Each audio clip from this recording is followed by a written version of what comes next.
رابطے کا منقطع ہونا ہے۔ جلن، حسد، غصہ، نفرت، پیار، سیکس اور دیگر سوچ میں منفی خواہشات شہوات میں آتی ہیں، اور اسی شہوات کی اتباع یا پیروی کی وجہ سے صلات کی بحالی کو دنیا کی خواہشات اور لالچ کی وجہ سے چھوڑنا، اور اسی وجہ سے رحمان کی آیتوں سے رابطہ یا کنیکشن منقطع یا ٹوٹ جاتا ہے۔ جو لوگ شہوات کے بہکاوے میں آ کر ان خواہشات کی اتباع کرتے ہیں وہ جلد برائی میں مبتلا ہو جائیں گے یا بھٹک جائیں گے، اور اپنے آپ اور اپنے قیمتی وقت اور توانائی کو شہوات کے پیچھے ضائع کر دیں گے، گنوا دیں گے۔ اب یہاں پہ سوال اٹھتا ہے کہ کیا کوئی شہوات سے بچ بھی سکتا ہے؟ بچت صرف ان لوگوں کی ہوتی ہے جو کہ اپنے رب سے اس گہرے رابطے کے منقطع ہونے پر نادم اور ملامت ہو، اور جب یہ لوگ واپس لوٹ آتے ہیں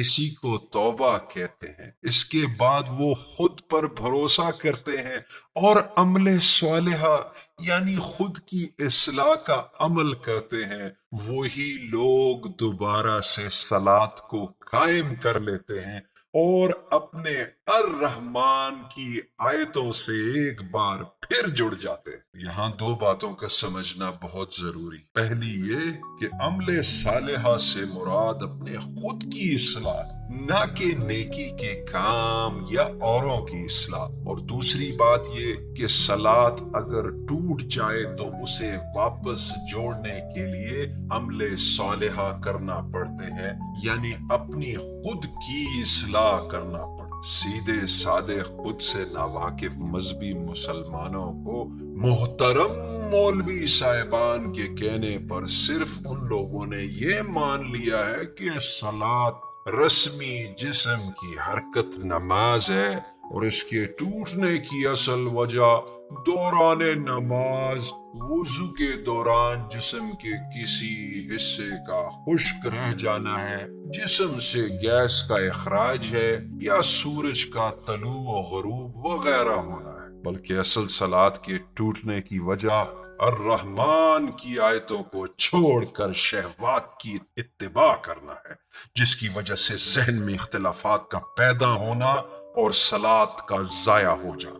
تو جو عمل صالح کے ذریعے ٹوٹا ہوا رابطہ بحال کر لیں گے، یعنی صلات کو دوبارہ سے قائم کر لیں گے، ایسے ہی لوگ روشن خیالی یا معرفت کے پوشیدہ باغات جسے جنت کہتے ہیں میں داخل ہو سکیں گے۔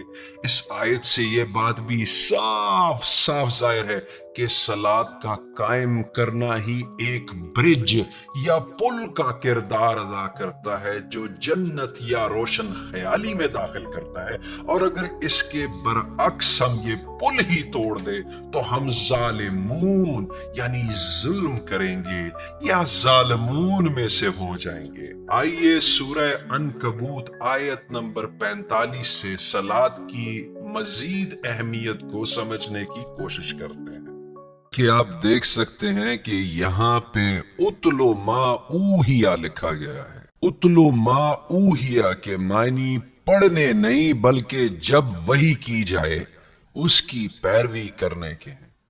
سیدھے سادے لوگوں کو یہ بات زبردستی منوائی جاتی ہے کہ عطل کے معنی تلاوت کرنے کے ہیں۔ یہاں وہ وہی جس کی پیروی یا جس کی اتباع کرنے پر زور دیا گیا ہے وہ کہاں سے آ رہی ہے؟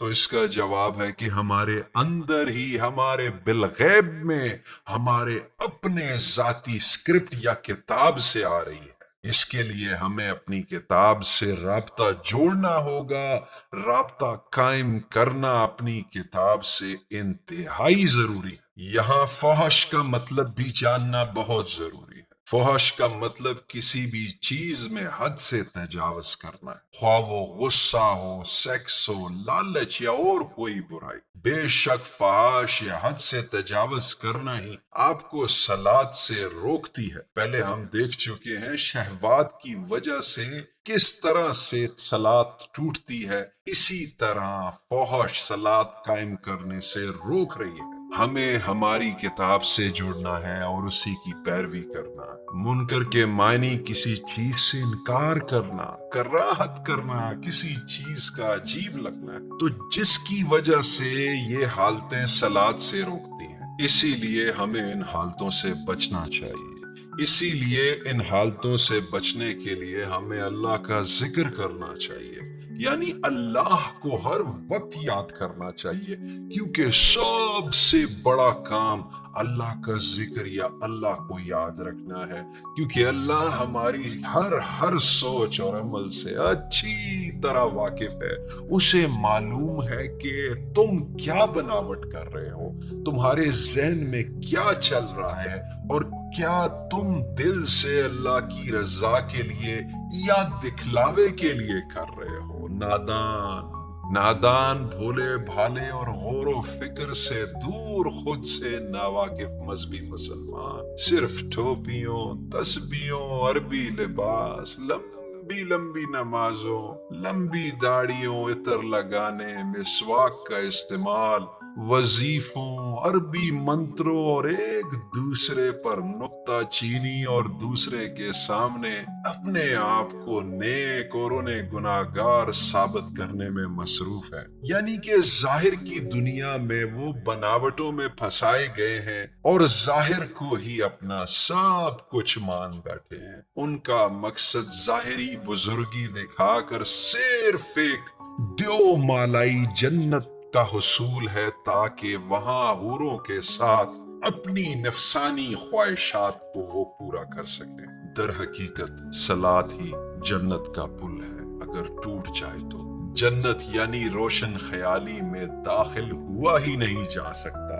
اس کے لیے اسے قائم رکھنا بہت ضروری۔ اللہ ہمارے ہر عمل، ہماری ہر سوچ اور دلوں کے حال سے واقف۔ یہ محض ہمارا گمان ہے کہ بس ہم نے صرف اللہ کو خوش کرنا۔ ہمارے رب کی پوری کائنات ہمارے اندر، ہمارے باطن یا بالغیب میں موجود ہے، مگر افسوس آج تک تو ہم صرف مسجد میں یا سعودی عرب کے شہر مکہ میں یا وہ ساتویں آسمان پہ ہم اسے ڈھونڈتے رہتے ہیں۔ مثال کے طور پر ہم خدا سے ملاقات کے لیے مسجدوں کو بھاگتے ہیں، وہاں رخ سعودیہ مکہ کی جانب ایک عمارت خانہ کعبہ شریف کی طرف کرتے ہیں، لیکن حیرت کی بات ہے پھر بھی دعا ہم ساتویں آسمان کو دیکھتے ہیں، اور دعا بھی کیا خوب، زیادہ تر اسی دنیاوی ضروریات کی، جس کو خود قرآن میں وَمَا الْحَيَاةُ الدُّنْيَا إِلَّا مَتَاعُ الْغُرُورِ بولا گیا ہے،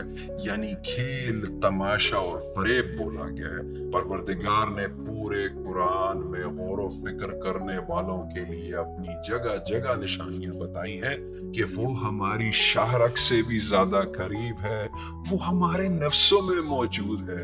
ہمیں اپنی باطنی سوچ یا بالغیب کی طرف آنا ہوگا، ہمیں اپنے ذہن کی صفائی کرنا ہوگی، جس کے لیے نہانے کی، دھونے کی ضرورت نہیں، شیمپو صابن کے استعمال کی ضرورت نہیں، بلکہ غور و فکر کی ضرورت ہے۔ اپنی جہالت کو پہچاننا ہوگا، اپنے خود کی اصلاح کرنا ہوگی، اپنی ریپیئرنگ کرنا ہوگی، جس کی مدد سے نہ صرف ہم صلات کو قائم کر پائیں گے، بلکہ یہی اللہ اور اس کے رسول کی درست اطاعت بھی ہے۔